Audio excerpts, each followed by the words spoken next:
bisa mengikuti kegiatan.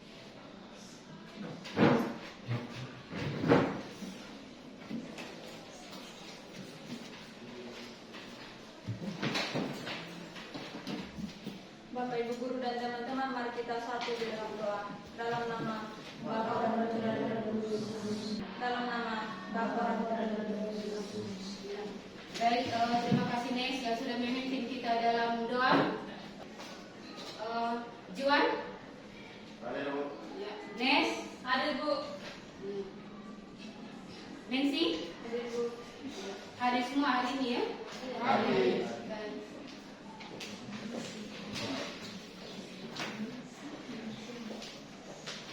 Sebelum kita masuk pada materi,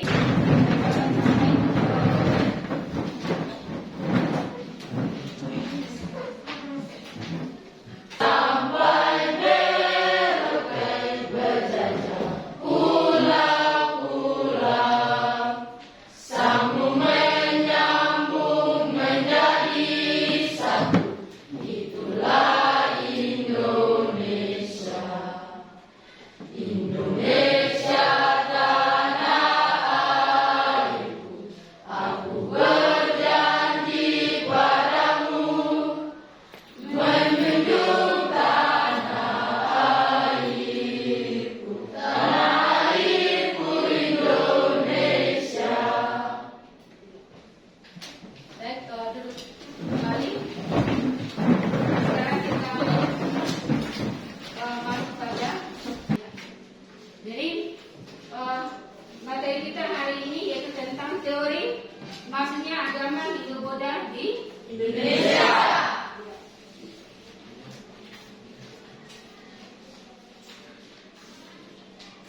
Pelajaran kita pada hari ini itu ada 3.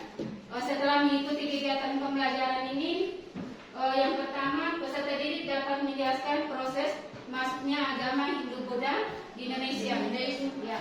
Kemudian yang kedua, menganalisis teori masuknya agama Hindu-Buddha di Indonesia. Ya. Kemudian yang ketiga, menganalisis pengaruh agama Hindu-Buddha di Indonesia. Ya. Jadi itu ada 3 tujuan pembelajaran kita pada hari ini. Sebelum Ibu masuk pada materi, Ibu mau tanya, kira-kira siapa yang tahu bagaimana proses masuknya agama Hindu-Buddha di Indonesia? Saya, Bu. Ya.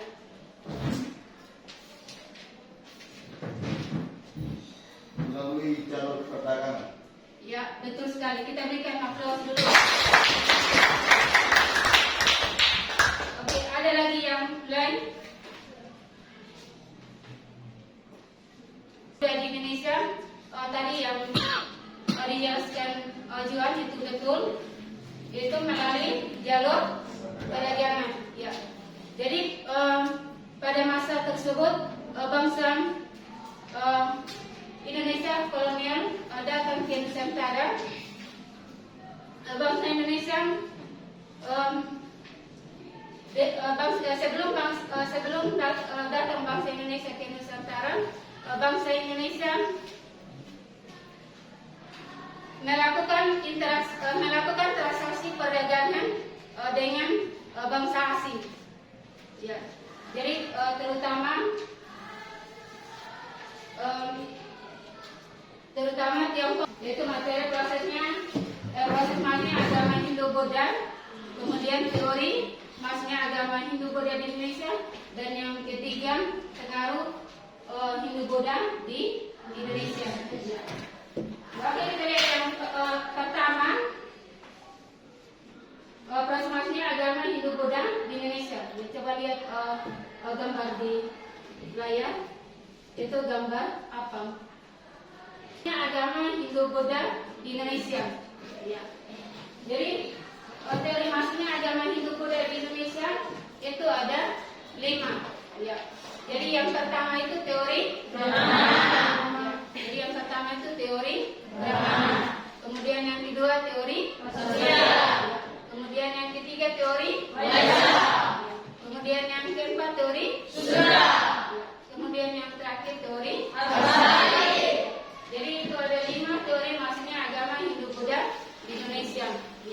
Kemudian ada sekarang kita masuk pada materi yang ketiga, yaitu pengaruh budaya Hindu-Buddha di Indonesia.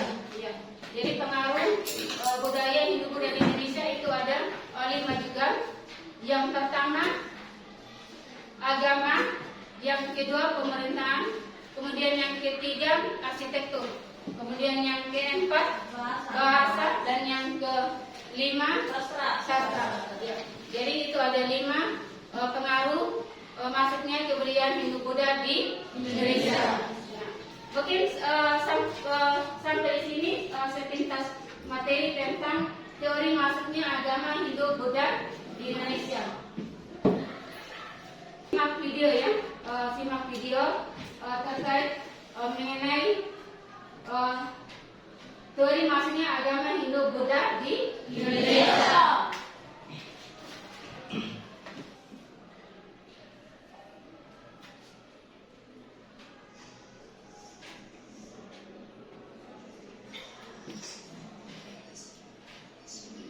Ya, silakan kalian simak video terkait dengan materi teori masuknya agama Hindu-Buddha di Indonesia.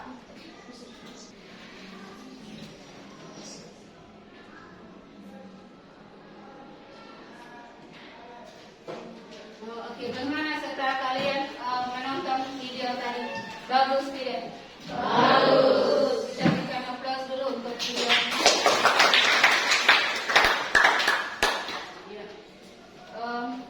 Sebelum kita masuk pada kegiatan inti kita mengenai mengidentifikasi masalah, mungkin ada yang bertanya terkait dengan video pembelajaran tadi. Saya Bu, Ya, silakan. apa perbedaan agama Hindu dan Buddha? Ya, kita berikan aplaus dulu untuk pertanyaan dari Jadi pertanyaannya bagus sekali. Itu apa perbedaan agama Hindu dan agama Buddha? Ya. Jadi perbedaan agama Hindu dan agama Buddha. Agama Hindu kepercayaan mempercayai banyak dewa. Dengan dewa yang tertinggi itu disebut Trimurti, yaitu Brahma, Vishnu dan Siwa. Itu agama Hindu. Sedangkan agama Buddha kepercayaan tidak terlalu mementingkan eksistensi dewa. Itu agama Buddha. Jadi itu perbedaan agama Hindu dan Buddha. Jadi nanti kalian bisa cari di buku sumber juga terkait dengan perbedaan agama Hindu dengan Buddha. Mungkin yang lain ada yang bertanya terkait dengan video pembelajaran tadi? Ya. Jadi sekarang silakan kalian bentuk kelompok sudah. 4 kelompok.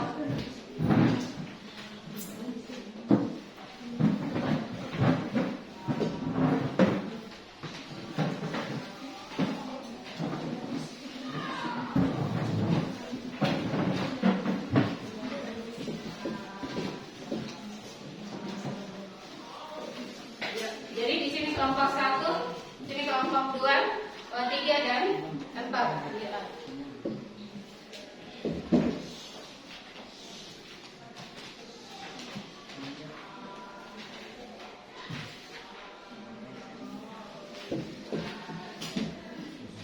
Jadi silakan di tangan kalian itu ada LKPD, itu mengenai materi teori masuknya agama Hindu-Buddha di Indonesia. Jadi model pembelajaran kita itu PBL, ya. Jadi PBL Problem Basic Learning, ya. Jadi itu model pembelajaran kita itu PBL, ya. Jadi silakan kalian mengidentifikasi masalah, ya. Jadi itu ada 3 masalah.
paling mendekati kebenaran. Nah, yang menjadi pertanyaan saya, mengapa dianggap lebih mendekati kebenaran? Saya akan menjawab pertanyaan dari kelompok 2. Mengapa dianggap lebih mendekati kebenaran? Karena agama Hindu bersifat tertutup, di mana hanya diketahui kalangan Brahmana. Dari kelompok 1, apakah jawabannya pas? Pas. Apakah masih ada yang ingin bertanya? Dan jika tidak ada lagi pertanyaan, atas perhatian kita semua, kami ucapkan terima kasih. Kita berikan aplaus dulu.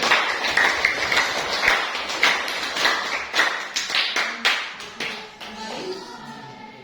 Selanjutnya kelompok 2.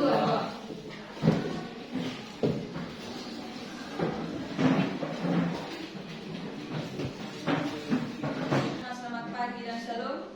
Halo.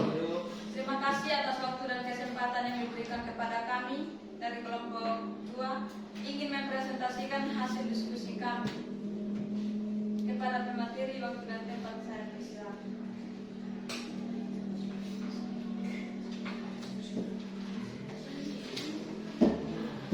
Ksatria yang kalah melarikan diri ke Indonesia.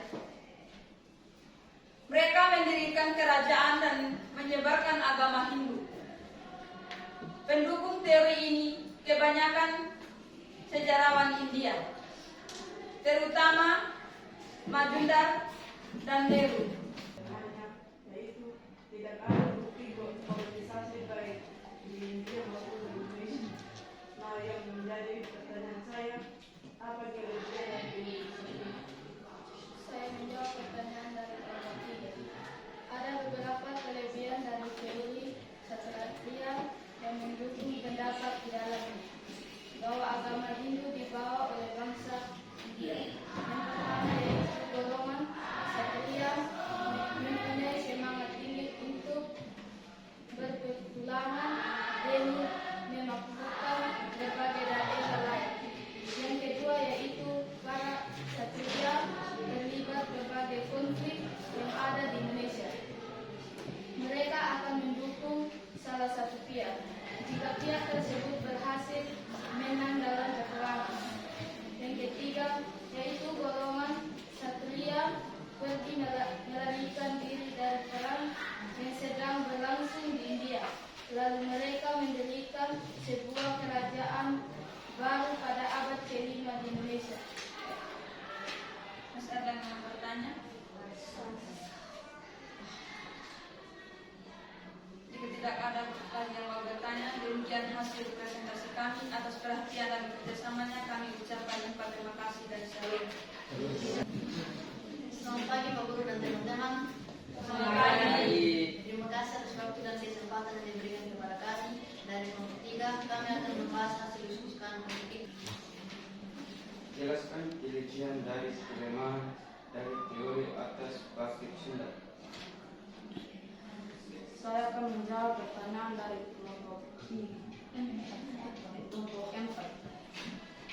Kelemahan teori Sudha yaitu Kasta Sudra tidak sepenuhnya paham tentang agama Hindu. Teori Sudha yang dikemukakan oleh Van Faber mendapat banyak tentang dari tokoh lain. Hal ini karena golongan Sudra yang dipercaya menyebarkan ajaran oleh Van Faber tidak terlalu memahami dan menguasai agama Hindu.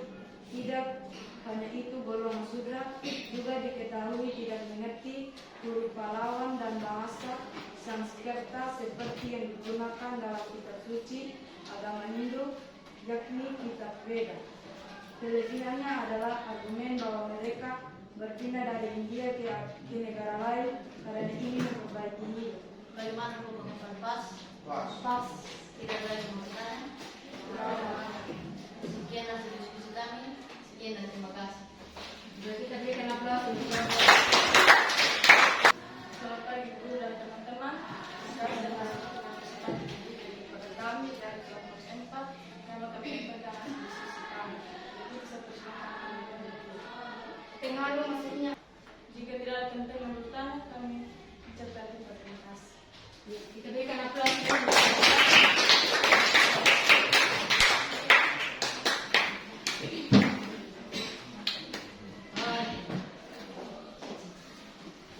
Hindu-Buddha. Kemudian ada beberapa teori maksudnya agama Hindu-Buddha itu ada 5 ya. Jadi dari kelima teori maksudnya agama Hindu-Buddha di Indonesia, teori mana yang paling kuat terkait dengan maksudnya agama Hindu-Buddha di Indonesia? Nah, dari kelima teori mana yang paling yang memiliki dasarnya paling kuat terkait dengan maksudnya agama Hindu-Buddha di Indonesia?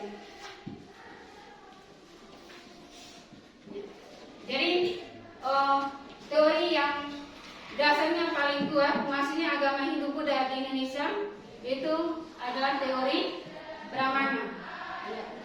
Jadi yang memiliki dasar paling kuat itu adalah teori.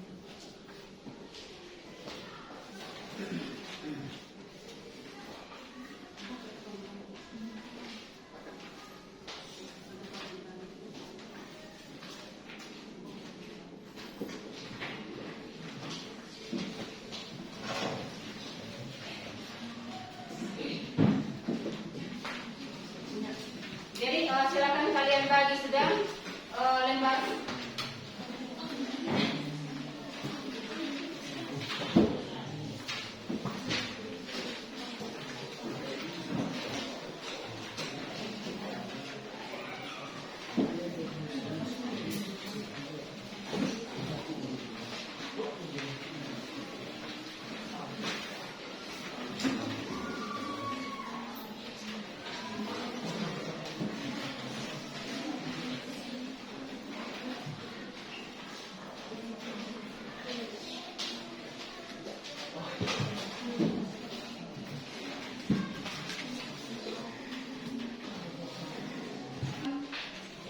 Materi tentang teori maksudnya agama Hindu-Buddha di Indonesia. Saya Bu. Ya, silakan. Teori maksudnya agama Hindu-Buddha di Indonesia. Menurut para ahli dibagi menjadi 2. Yang pertama, pendapat pertama mengatakan bahwa dalam proses masuknya kedua agama ini, bangsa Indonesia hanya sekedar menerima budaya dan agama dari India. Ada 3 teori yang menyokong pendapat ini: teori Brahmana, teori Vaishya, teori Ksatria. Yang kedua, pendapat kedua menyebutkan bahwa bangsa Indonesia juga berperan aktif dalam proses penerimaan agama dan kebudayaan Hindu-Buddha. Teori yang menyokong teori arus balik, teori Sudra. Ya, betul sekali. Ada lagi yang lain yang mau menyimpulkan? Ada. Ya. Baik, saya akan simpulkan materi tentang teori masuknya agama dan kebudayaan Hindu-Buddha di Indonesia. Itu ada beberapa teori Hindu-Buddha, yaitu yang pertama teori Brahmana dikemukakan oleh FDK Bos. Yang kedua, teori Ksatria dikemukakan oleh K.C. Bird. Yang ketiga, teori Vaishya dikemukakan oleh N.G. Krom. Yang keempat, teori Sudra dikemukakan oleh Van Faber. Dan yang kelima, teori arus balik, Van Leo. Jadi penyimpulan materi dari pengaruh agama Hindu-Buddha di Indonesia itu ada 5 tadi ya. Pembelajaran kita pada hari ini saya minta salah satu untuk memimpin kita dalam